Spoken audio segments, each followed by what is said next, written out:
For people that haven't heard the Julianna Rankin story, I kind of love it because you went to school and got your English degree. I got an English degree from Texas A&M, and I was bound and determined to head off to law school. And I guess about 6 months before I graduated, I was like, well, as a hobby, I think I'll learn to play the guitar. And then sure enough, after that, songwriting came. And sure enough, after that, I didn't want to go to law school anymore. So law school's hard. It's so hard. Well, not that being a musician is easy. Yes, that's amen, but it's a lot more fun. But yeah. Yeah, the whole bar thing you got to pass. Yeah. Do you feel like you got to pass the bar exam on a daily basis being a musician? Yeah, probably from going to bars too much. There's a song in there somewhere, yeah, a correlation. But I know I probably asked you, but I don't remember because I don't remember what I talked about yesterday. Your parents and their decision has a lot of money to go to college, you get an English degree, maybe getting a law degree. I'm sure, hey, my daughter's going to be a lawyer maybe. Yeah. How did that transition and what was that conversation like? It was, I have the best parents ever. They've always been so very supportive of, whatever makes me and my brother happy. They live and die for that. And I think when I really started playing, coming home and sitting in my bathroom at all hours when I was at home because I just loved playing, I think they noticed seriously how much I loved it and how happy it made me. And I'll never forget, I sang a little song for my mom for Mother's Day. I think it was a Lauren Elena song called Like My Mother Does, and I played it for my dad. I was like, Dad, should I give this to Mom for Mother's Day because I'm too broke to afford a candle? And he said, absolutely. He was like, Anna, they call me Anna.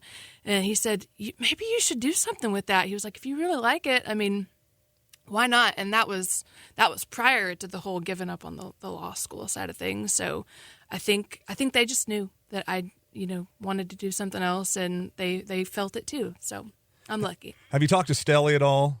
I have not. He and I never met in College Station, and I think we're the same age. And he was going to school to get a law degree as well. Yeah, and very kind of stories. a similar story as far as and parents, backing him. But the thing that you said to me that makes the most sense, they could see that you're happy. Right. And I think as a parent, I'm a parent. Yeah, you get it. That you just want your kids to be happy in whatever they do. And it's hard to make, it sounds better. A teacher's salary, that's tough. Yeah, definitely. But you got to love to do that as well. Right, Most teachers exactly. do. I absolutely love the teachers because my parents were both in that field. Yeah. But as far as music, you're not going to make a bunch of money starting. In fact, you're going to lose money to start it off. Exactly. And I'm definitely in that stage. I'm in purgatory right now. But I got a sense that you're seeing that there are the fruits of the labor, and not necessarily all of a sudden the money's coming in. Yeah. But just the acceptance and slowly but surely one fan at a time. Right. Exactly. 6 months ago, even, if you would have told Julianna Rankin that she'd be playing at Cookfest in August on the same day as John Party and Riley Green, Kevin Fowler, Colby Cooper, and Jacob Stelly, she would have looked at you like you were an idiot. And I'm so blessed and excited that things are going this way, and I feel like I'm on the right track. Some days, it feels like I'm moving at 1 mile an hour, and there are other days where it's like I sit back and I'm like, dang, I think I'm doing something. Didn't you just play Green Hall? I did. First time I played with Django Walker in December, and then I just did 2 nights in a row Easter weekend with Mr. Stoney LaRue. How was that? It was a blast. My band was great. It was actually, this is a funny story. So about 2 weeks before the show, 2 of my guys that were playing with me got a call from Charlie Robinson, and they were like, hey, y'all want to come on the road with me? And they're like, well, obviously. Was Mitchell one of them? Yes. Yes. Shout out to Mitchell Pyatt. Shout out to Mitchell Pyatt. I love you, Mitchell.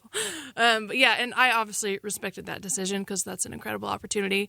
But yeah, I had Mr. Pablo Trujillo. He played with me on lead guitar, and Bree Bagwell's drummer, Phil Medina, and then a guy from New Braunfels, Jamie Duvall, played bass for me, and it worked out so well. We had a great time, and Stoney's guys are just the best. So yeah. Getting to play Green Hall. Yeah. And then, or just backing up and coming home. I saw a bunch of videos where you were playing the Dung Beetle by yourself and it was silence. And that's a hard room to silence.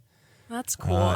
It's to me, it's one of the most beautiful things. If somebody is up there with a guitar in like a listening room and you can silence the room, that means they're listening. That's a really good feeling. And it's something that I don't notice either because it's kind of, a blackout when I play kind of thing and you just don't remember. And then when people tell you, it's just like, really? That's cool. Well, you hear athletes talk about it. We're on the field and there's 100,000 people and they say, we didn't hear anybody. Right. And I'm thinking, how? Yeah. I know. I was a big softball player and wanted to go play softball for years. I played we won state here when I was a freshman at Shiner High School, and we played on the field here. And Shout out to Shiner. Yeah, Shiner High School. Yeah, we were state champs in 2011. And, of course, that's a very quiet field anyway. Also, no breeze because of the cement walls. But it was hot and silent. I do remember that. Hot and silent. Yeah. So, I guess when you're in your zone, you're not picking up on the person in the back that won't shut up. Right. Quit talking. Yeah. It's there are some stages where, some bars that are, kind of halfway a listening room and people in the back are talking and you notice those. But when it's a silent thing like the dung beetle room, that's pretty cool to hear someone else say that's what happened. Because is it hard sometimes when you realize that you're background music? Because that's part of being a musician. Oh, yeah. It's very humbling. Yeah, for sure. I mean, sometimes, you play around some people the best and they know you and they feel like they don't have to listen because they know you. But it's very humbling sometimes. That's the best thing that you can say right there. When I say that, I've had some friends. I've invited some of my close friends to like play a birthday party. Yeah. And everybody was talking and I'm mortified for that person. Drew Womack. Yeah. Played my wife's 50th birthday. I'm like, and I finally at the very end walked out in front of everybody and said, 2 songs. Yeah. Give him 2 songs where y'all don't talk. Yeah. For me. Yeah. Not that I paid him. Right. But he and or she deserves for you to hear that music. You poured your heart into it. And I think sometimes people don't realize they're just having fun. Yeah. And, I've learned to kind of gauge my expectations based on where I'm playing and hearing feedback from, guys like Adam and Jason and Courtney and Jamie Lynn. And they're like, it's this kind of place where they're going to listen, like a Redbird listening room in New Braunfels. That place is great. It's almost, I was mortified the first time I walked out. Because it's too quiet? It's so quiet. You could hear, a mouse talk. It's so quiet, but it's such a good room. And then, there's some louder places, but, which are wonderful too.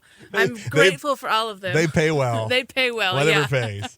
Julianna Rankin hanging out live in our Coke FM studios. Play us another song. All right. I'll play you another one that is going to be on this album. It's a slower one. I was seeing a guy for a while, who was kind of fresh out of a relationship, and I couldn't tell if he was with me just to get over somebody or if he genuinely liked me, and so I wrote this song called Won't Be the Whiskey. I'm strong and smooth, some might say 100 proof. I can hang with all the best, be the calm and the steady when your heart's beating out of your chest.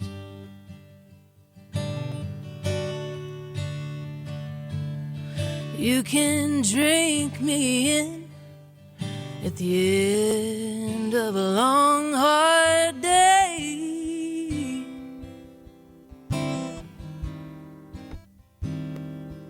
So much that I can do when there's nothing left to say.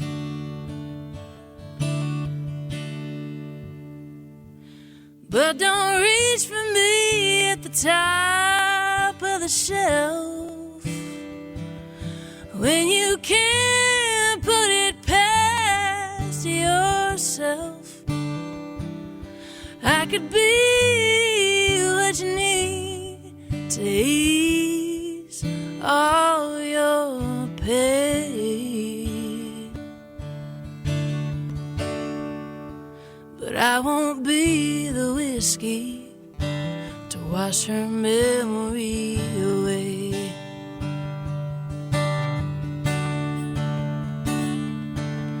I'll drink you and till the morning light. Sun comes peeking through. I'll be the up when you're down. I'll turn all your gray skies to blue.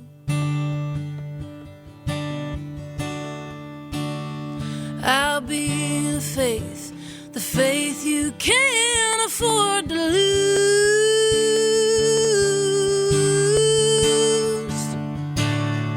So don't reach for me at the top of the shelf when you can't put it past yourself. I could be what you need to ease all your pain.